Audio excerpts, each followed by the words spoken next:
une journée type dans les théâtres d'opération. Votre journée type, c'était quoi? Du lever au coucher, une journée classique, banale, pour qu'on se rende compte un petit peu de la différence avec 007. Oui, alors déjà, on travaille au sein d'une ambassade en général, hein, donc on a des bureaux sécurisés.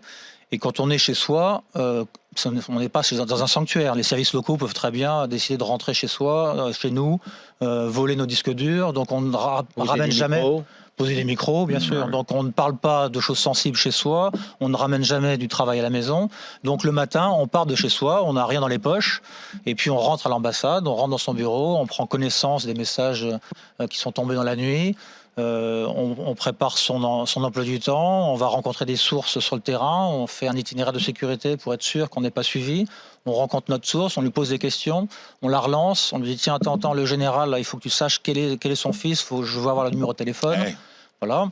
Et puis ensuite, 2-3 heures d'entretien, il faut rentrer, toujours en vérifiant qu'on n'est pas suivi, on rentre à l'ambassade et on tape notre rapport, plusieurs rapports de renseignements, et qu'on envoie tout ça à la centrale. C'est un cycle ininterrompu.